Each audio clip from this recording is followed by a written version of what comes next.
friends, to another episode of Inspire Careers Spotlight on Careers, the video podcast series where I interview a variety of guests about important issues on careers and career management of great interest to today's working professionals. I'm glad to have today as my guest, Dr. Tara Jabbaar-Gyambrah, CEO and founder of TMJ Consulting, located here in Buffalo, New York. Welcome, Tara. Well, thank you so much, Kathy, for having me. I'm so excited to be with you today and just share some wonderful information about higher education. Well, and this is such a timely topic, and we're going to get into it in a minute, but I am so glad to be able to talk about this. And this is a lot of information that people are looking for, parents and educators. So why don't we start out by having you talk to us a little bit about your own background, your career history, and why education and student success has become your passion. Yes, of course.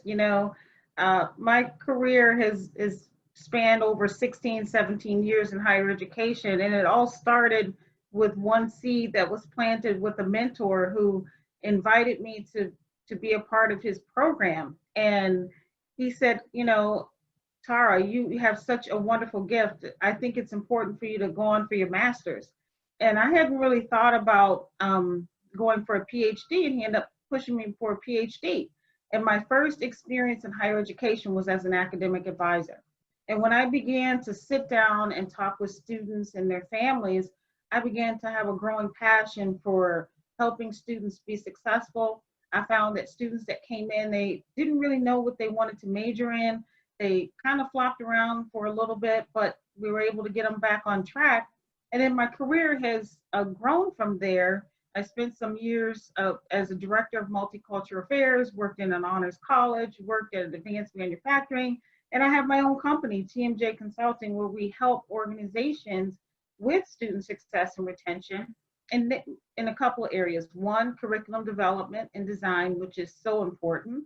And then the other piece of that is really helping them to understand the strategy behind innovation on college campuses, because we have to move quickly, especially with this time of pandemic and technology changing. We have to be able to move with the economy and times and help the students have the skills that they need to be successful. So my passion really comes from working with families. Well, Terry, you raised a great point. Talk to us a little bit. You were doing this kind of work before COVID. Yeah. Before our world was turned upside down, and before students were doing, work from home, or educating from home, going onto campuses, but still having classes remotely. Everything has changed now. So, what has changed with your perspective and the way that you're counseling organizations from last year at this time to now? Yeah, definitely. I think last year was more of, okay, we do need to change. We can move at probably a medium pace, but now I'm counseling institutions saying, no, we need to move at a rapid pace.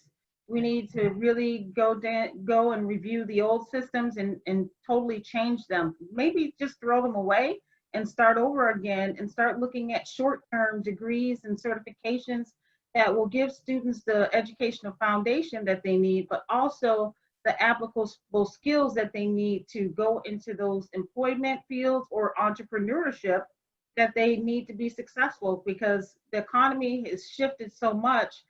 Students are hungry. They're hungry for an education, but they're also hungry to get out there and work and provide for their family. So right now, I'm really working with organizations to help them really understand the specific needs of their students on their populations, because if they don't understand that, they're not going to have the magic formula for helping them to be successful. And, really connecting with organizations outside of higher education, such as employers. Employers are valuable partners in that. So I ask them and I say, listen, do you have any partnerships with organizations or corporations that you can help build that curriculum? And so, some of them are doing that right now in the midst, but some are on their way to doing that. And I hope to attract more that are interested in creating programs like that. Well, when I heard you talking, I heard a word that really struck a chord with me, which was entrepreneurship. right? And these young people in higher education, I'm seeing more and more of it. And I work with a lot of students, college seniors in particular, and new grads in my Inspire Careers professional student launch program, where I help them learn soup to nuts how to find a job and try to hone in on the skills that are needed, not just to have their parents find them a job, but to have them actually learn the whole process. So I tell you though that I'm seeing more and more students that say, I think I want to run my own business, or I want the freedom to be able to create some of the ideas that I have. So how has that played a part in a lot of the changes that you're talking about with higher ed?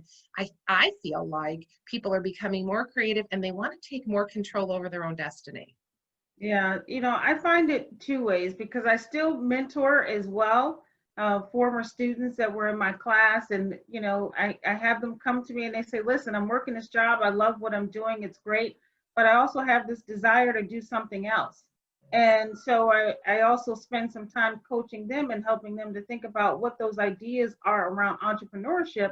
So I really employ organizations, especially higher education institutions, to think about business models that integrate entrepreneurship in their programs.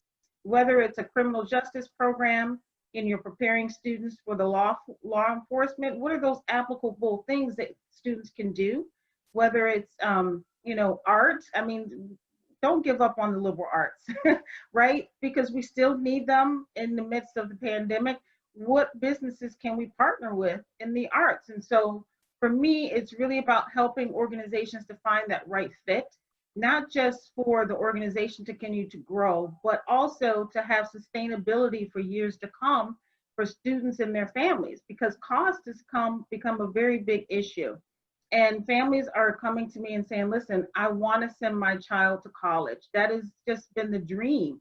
But it's just the cost. What do I do? How do I look for scholarships? And the more opportunities that families have to bring their children to colleges that have financial scholarships or grants or opportunities that are built in for them to learn and grow, but also shortened programs, I think we'll see a rise on enrollment. But without that change, I don't think we're going to see a rise. So Tara, when you're talking to people, parents in particular, and they're expressing those type of concerns for you, and you're talking to the institutions, what kind of advice are you giving to parents though? As they're saying, yes, I'm trying to uncover these different scholarships, but the bigger issue, it's not just about the money, it's really about preparing their students and getting opportunities open. So what other strategies do you advise parents to help them prepare their students, their children, for the world of the future?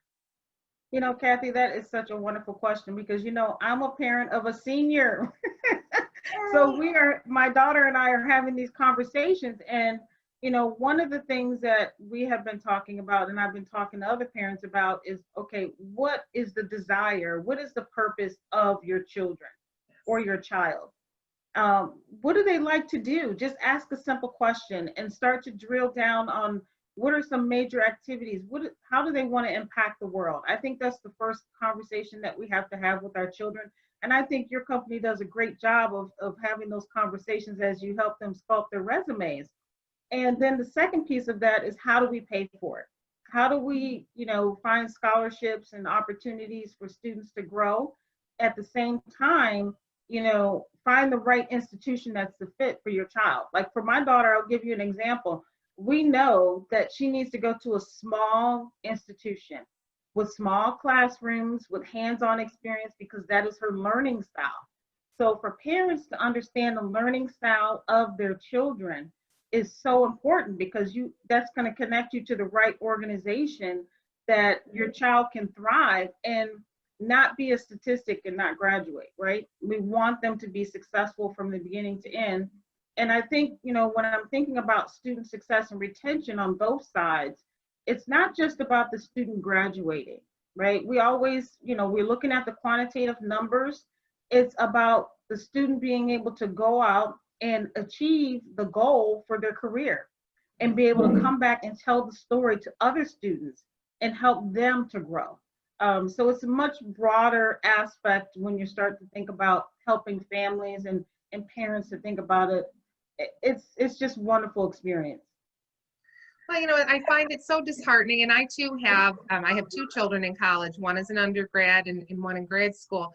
But I think it's so disheartening when I hear about the level of student debt that these students are coming out with afterwards, to then land jobs that are not even in what they went to school for. And not that anyone doesn't have permission to change their mind. We all do. And, you know, the statistics about how many jobs and different variations of our career over the course of a lifetime are, you know, numerous. But let's take it back a step. And even before students get into that higher education setting, what should parents and students be thinking about in high school? Because that's really where it starts. That's where they're making the decisions. Yeah, they really are. I think one, looking at the classes that they're taking, of course, we have the basic, the math and the English, but have them to start exploring by volunteering at local organizations, as well as participating in local leadership or even national or international leadership programs. There's so many programs that are available in the summertime for our kids that we don't even realize it, and we just kind of let that pass us by. So those are two things that I would think parents should do right away. And then continue to talk to them about their career. What do they love to do? What lights their eyes, you know, when they wake up in the morning, like, I love this, you know. One of the things my daughter and I were talking about yesterday is, what do you love? What do you like? What do you dislike? Those are the three things that I kind of put in three buckets for her. And she just said, Mom, listen, I love music, but I don't want to have a career because that doesn't make me any money. Mm-hmm. But I said to her, I said, what about thinking outside of the box? And we have to have these conversations with critical thinking with our kids. You love music, but what about music can you do? Can you be an engineer, a studio engineer? Could you be a person that's an entrepreneurship, a producer? And so we have to start to have these conversations more regularly with our kids about what opportunities are out there. We don't have to have one opportunity. There's multiple pathways to success for our kids, and we just have to continue to have those conversations with them. I feel like one of the upsides of COVID, one of the things that I do think has come out of this, is it has forced people to think more creatively. And in that space, it's kind of given people permission to explore and to try to figure out different ways, aside from the very traditional linear career path that our parents were used to, and maybe we anticipated when we first started our careers. But even you and myself have had, you know, it's not a linear path. Right. So I love when people are starting to think about what their passions are and trying to use that as the focus for building their careers, as opposed to, well, this is what my parents always did, or this is what's expected of me, or this is how I can make the most money. I don't like it. I don't expect to like it. Right. That's not a good place to be. No. But Tara, I'm wondering too, what is your opinion on students taking a gap year? Right. I've talked to a few of them that are frustrated having to be on campus, paying full tuition, having remote classes, not being involved in the sports and the clubs. What is your thought on that for students that want to do that? I think those are great ideas. However, I would caution parents as you consider gap years to really have a strategic plan for that entire year. I don't think you should take a gap year and not have a plan. You have to have something set in place. What are your goals for that particular year? What do you want to learn about yourself? What competency skills do you want to develop? And is there an opportunity that you want to pursue at a particular organization? And you need to put together a plan. If you need help, you can come to professionals like you, or so organizations can come to me and get some help in helping to formulate a gap year within their organization. Because that could actually happen for colleges too, if they kind of think a little bit outside of the box. But it's always about the plan, because my daughter always says, she says, oh, Mom, I want to study abroad. Well, what is it about study abroad that you want to gain experience in? Yes, the culture, the arts, all of that is very important. But what skills? Is it the oral communication? Is it the writing skills? Is it the critical thinking? Is it the research? Is it building a model for a nonprofit organization? These are all things that are projects that we can have our children choose as options for gap years and be successful at the end and maybe have a really clear idea of what they want to do with their life. I love that. And, you know, it's what I kind of call guided discovery, right? Asking the right questions that these wonderful, creative young people, they just don't have the experience to ask themselves. But once we start tapping into those things, they're common questions and common focuses and dreams that we all share, but to be able to mine those from them and help set them on the path is really what makes the difference. Yeah, definitely, I agree. So as we start heading into 2021, I guess, you know, the question now in terms of the institutions that you work with, what will be the strongest focus or the biggest challenge that you're going to continue to work with them in 2021? The one thing is enrollment. Enrollment is a big challenge for many institutions, and trying to engage students because it's two-pronged. When institutions bring students in, it's not just to recruit them, it's also to retain them. And I think sometimes that is something that's lost or forgotten. So really working with organizations and thinking about who are their target populations, who are the students that they really serve well at their organization, and help them to really navigate. So what is the profile of the student that's been most successful in your organization? And I think that is a starting point that I would love to jump off with a lot of organizations next year if they're interested. And then go in and start looking at organizations' programming and their curriculum and how to make it more applicable to businesses and entrepreneurship and employment. So key. And I think you raise a great point too, is that, oh, some feedback there. I think you raise a great point in that employers are struggling as well.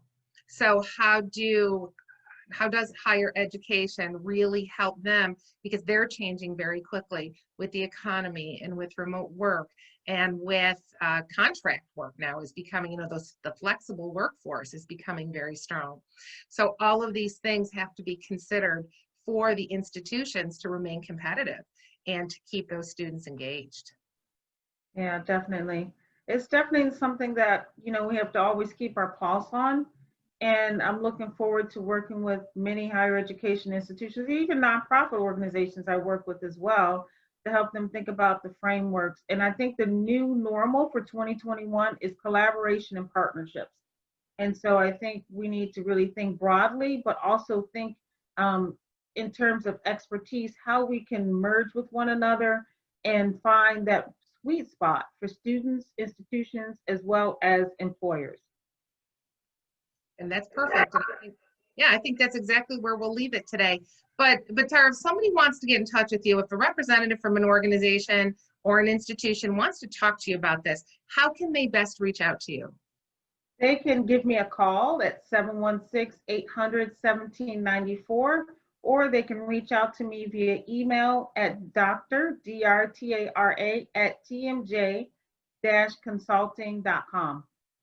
All right, what I'll do too is once we have this video posted, I will drop the website URL in the comment section. So if anybody has any questions, they can go directly to your website, or if they have questions they'd like to address in the comment section, I'm sure you're going to be happy to answer those.